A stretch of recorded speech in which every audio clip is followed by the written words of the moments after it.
Greetings YouTube and welcome to the Blue Corner. Christmas is almost here, you guys, and as a special present I'm going to be giving you guys a deck update to something that I did not mention in that previous project's video, and it's because I decided to throw this back together on a whim over the weekend and it worked out very well. And that would be an update to one of my longest running decks since February of 2010, Divine Grace Northwemko, aka Ritual Stun. This is the 7th version, and I'm really enjoying how it's going along.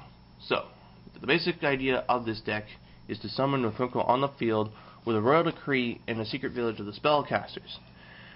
Furthermore, Dijin, Releaser of Rituals, must be one of the tributes. Upon doing so, though, I have a 2700 attack monster that cannot be destroyed by card effects as long as her targets are on the field, and trap cards cannot be played, and your opponent will most likely be unable to play spell cards. So no special summons, no trap cards, no spell cards. With 2700 attack, this is a really difficult lockdown to get out of. It takes some work to get it going, but when it does, you almost always win. So, the deck consists of 3 Northwemko still. Check it out. Shiny Ultimate Rare Ritual Monsters. Damn nice stuff. God, where's my Ghost Rare Ritual Monster, though? I want that already, Konami. Make it happen.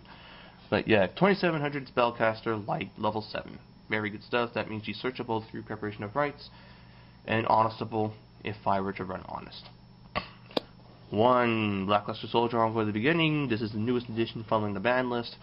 The deck is light and dark. He's just ridiculous. He gets rid of the monsters that Northwemko can't kill in battle, such as Reaper, or those Scrap Dragons and Ice Barrier boss monsters. Yeah, interesting story. I was pretty much all set to do the Northwemko Ritual Summon, but I had no means of getting around that 2700 and 2800 attack Ice Barrier. But then I got Blackluster Soldier, killed them both, and then summoned Northwemko for the lock. Tech Chaos Sorcerer, again, he's easy to drop in here. He's Spellcaster, and he removes threats such as Reaper that give this deck problems. Afterwards, the 3 Armageddon Knights, they dump stuff, and 3 Manju, they search what I need. That much has not changed. Still running Breaker the Magical Warrior, but I took him down to 2.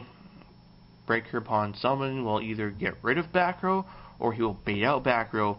This card is absolutely amazing right now. People are playing more cards so that people don't get their stuff off, like Tour Guide and whatnot, so Breaker puts in work this format. And furthermore, Lila puts in work this format too. Much like Breaker, you summon her, you kill back row, and then you can sack her off for the ritual summon, or just leave her on the field to mill 3 cards. The milling engine is the newest addition, especially her, Raiko, and Charge. They get more stuff to the graveyard, which also includes Dins, Lights and Darks from my Chaos monsters, and they just get the deck to where it needs to be faster by just milling it and speeding it up. Raiko pop stuff as well, very important, such as Thunder Key and Fossil Dyna. Anyway, so now for the Dins. I'm currently running just 2 Releaser, 2000 defense wall, so she'll sit there, block attacks, and then remove them from the graveyard as tributes. Only 1 beside her. I had to cut it down to 1 to make room for the other stuff. And Sangan, because he searches out the combo pieces, Armageddon Knight, and Manju, so he gets those guys out faster. Onto the spells. 3 Secret Videos of the Spellcasters. This card is absolutely amazing. And because the increased amount of spellcasters I'm running, 7 as opposed to 6. I know that's not much of a change, but more normal summonable spellcasters means I can summon a Breaker or Lilac, kill stuff, and then play this, and then ritual summon, which is a very big change from previous builds where I could only play Secret Village after I've ritual summoned. Having Secret Village as a face-up target for Northwemko really helps. 2 MST to clear the way to the back row. 2 Pot of Duality. This is a combo-oriented deck, so you need Duality to get your combo pieces to get shit going. I want to run 3, but I just don't know what I would take out for it. I don't want to put a 3rd Duality just and make this card 41 decks.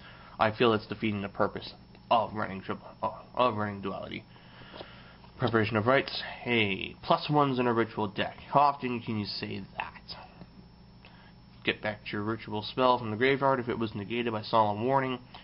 Search out your ritual monster. This allows you to summon, manage you, search out Ritual of Grace, and then Preparation of Rites Northwemko to your hand, and ultimately set up your ritual summons that much faster. Charge. This is one of the reasons why I wanted to run the Lightsworn engine, just so I could put this in.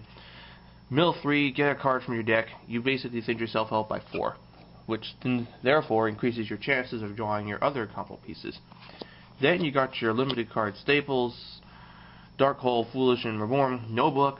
I don't want to like it in here, but these cards are just far more important. Dark Hole blows stuff up. Foolish will put it in the graveyard if I have not gotten an Armageddon Knight already, and that has happened.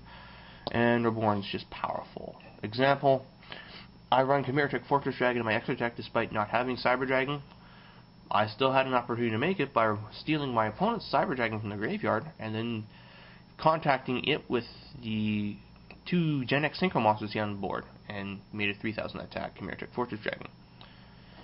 When terraforming, you just search out the Secret Village and then 3 Decree, because that card has been in this deck forever. So, as for how this stuff goes, it has been working out pretty nicely. The Lightsworn engine adds a bit of speed to the deck and additional destruction. I now have more outs to problem cards, such as Banisher, cards like Already Face Up, Vanity's Emptiness. That card's going to be a big problem with Rabid decks. And Northwemko locks are just extremely difficult to get out of. I dropped this thing against 6 Samurai, Gen X, Ice Barriers, Plants, GBs, all these kind of decks that combo. Northwemko completely and utterly cripples by disabling their combo pieces. And thus, you're able to dominate the field with this 2700 attack destruction immune monster. And furthermore, if Reciter of Rituals was used as one of their tributes, then you get free draws by killing their monsters. Awesome stuff. Problems that this deck has is when you don't really get your stuff going. You draw a couple things you need for the combos, but you don't get the rest of your combo pieces. That's a problem that's been plaguing this ever since the beginning, and I'm going to find some way to remedy this. And then there are also battle immune monsters like Spirit Reaper. A Spirit Reaper that I can't immediately kill will just sit there and troll me all day long, and I have to either draw into my Chaos monsters or summon another Northwemko and target him with her effect to blow it up. But, on the other hand, Northwemko with Decree and Secret Village up just severely limits my opponent's options, so they can't really take advantage of the stalling that Spirit Reaper does. That being said, I hope you guys enjoyed this deck profile update, and I will get to one of the other ones in due time. Thank you all for watching, and until the next time, take care.